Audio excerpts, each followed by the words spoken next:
Assalamualaikum warahmatullahi wabarakatuh. Kita hari ini mau membahas buku Bu Pena 4B penilaian akhir semester.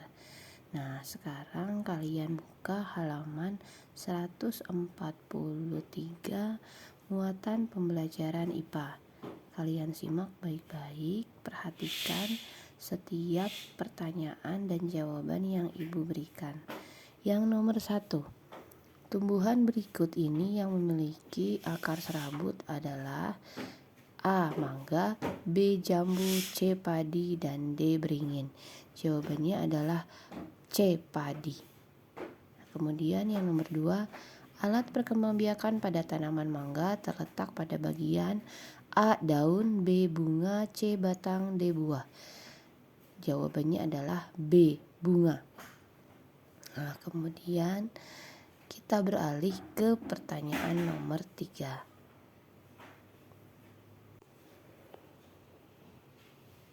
Oke, sekarang kita akan beralih ke pertanyaan nomor 3. Kalian simak baik-baik. Proses pembuatan makanan pada tumbuhan dengan bantuan energi matahari atau energi cahaya matahari disebut dengan fotosintesis. Ditulis pada buku kalian ya. Nah, sekarang kita beralih ke pertanyaan nomor 4. Kamu perhatikan gambar yang ada di bawah. Nah, itu adalah gambar bunga sepatu atau salah satu contoh dengan bunga lengkap. Nah, kamu disuruh sebutkan fungsi bagian A dan juga bagian B. Bagian A itu apa, bagian B itu juga apa. Nah, kalau pertanyaannya cukup panjang, kamu bisa tulis di selembar kertas ataupun di buku tulis kalian. Nah, pertanyaan nomor 4, yang A itu adalah alat perkembangbiakan. Alat perkembangbiakan bunga itu ada putik sel kelamin betina dan juga benang sari pada sel kelamin jantan. Nah, yang B itu adalah mahkota bunga. Mahkota bunga fungsinya adalah untuk menarik serangga sehingga hinggap pada alat perkembangbiakannya. Pertanyaan nomor 5. Energi matahari dapat diubah menjadi energi listrik dengan menggunakan D. Panel surya. Nah, pertanyaan nomor 6. Benda yang memanfaatkan perubahan energi listrik menjadi energi panas adalah C. Setrika listrik. Oke, kita beralih ke pertanyaan nomor 7. Matahari merupakan sumber energi titik-titik dan titik-titik. Nah, sekarang kamu boleh tulis di buku tulisnya energi panas dan juga energi cahaya. Ya, atau energi cahaya dan juga panas boleh. Itu juga. Oke, kita beralih ke pertanyaan nomor 8.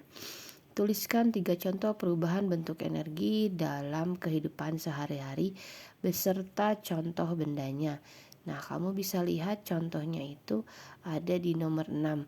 Ada kipas angin, ada setrika listrik, gitar, dan juga sepeda.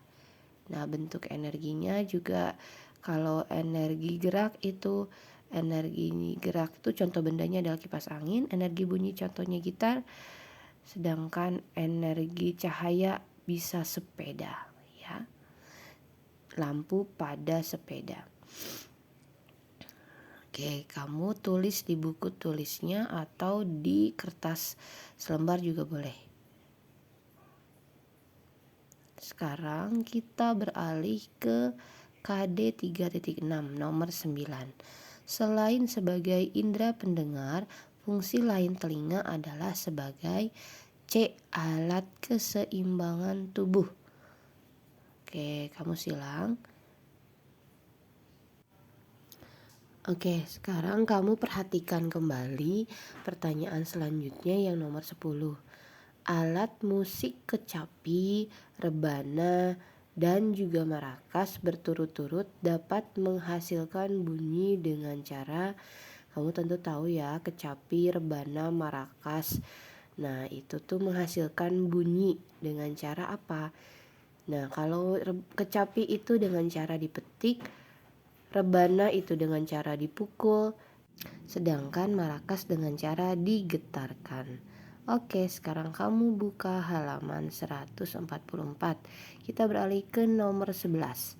Bunyi tidak dapat merambat di ruangan kedap udara atau disebut juga ruang hampa udara. Oke, sekarang kamu persiapkan lagi buku tulisnya karena akan menuliskan untuk nomor 12. Nomor 12 ini pertanyaannya adalah tuliskan dan berikan 3 contoh masing-masing benda yang dapat memantulkan dan juga menyerap bunyi.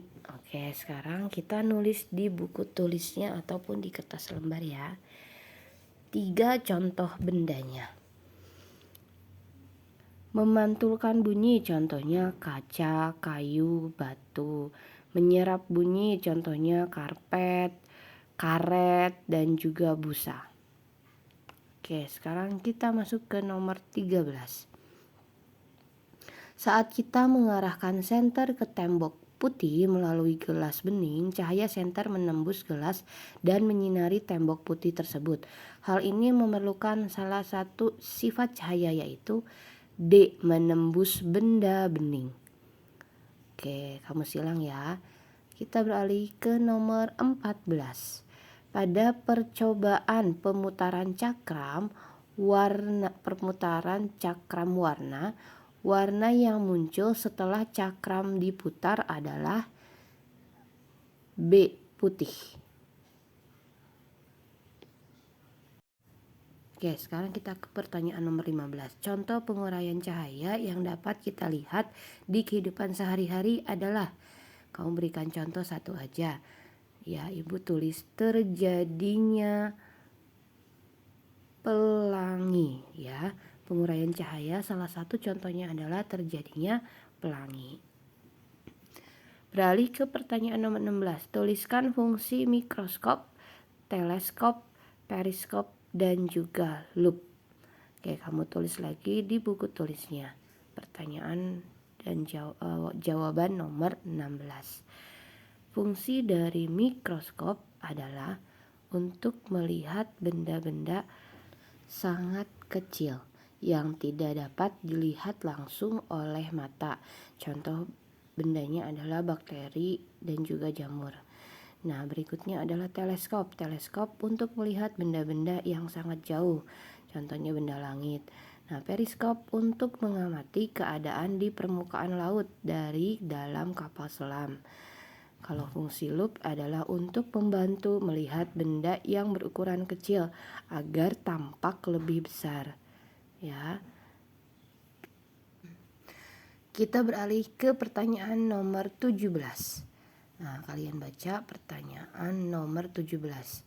Contoh pemanfaatan hewan oleh manusia yang tidak tepat adalah D ya. Harimau dimanfaatkan untuk hewan peliharaan. Oke, berikutnya ke pertanyaan nomor 18. Pelestarian sumber daya alam dapat dilakukan dengan cara B. Melakukan penanaman pohon atau disebut juga dengan reboisasi. Oke, kita beralih ke pertanyaan nomor 19. Pemanfaatan hewan secara berlebihan dapat mengakibatkan, kamu tulis di bukunya, kelangkaan hewan tertentu. Ya, pemanfaatan secara berlebihan dapat mengakibatkan kelangkaan hewan tertentu. Oke, kita beralih ke pertanyaan nomor 20. Kegiatan manusia yang menyebabkan kerusakan lingkungan yaitu 1. Penebangan liar, yang kedua perburuan liar, yang berikutnya menangkap ikan dengan cara pukat harimau dan juga bom. Nah, sekian pembahasan Bu Pena untuk penilaian akhir semester halaman 143 sampai dengan 144. Terima kasih yang sudah mendengarkan dan menuliskannya di buku Bu Pena. Assalamualaikum warahmatullahi wabarakatuh.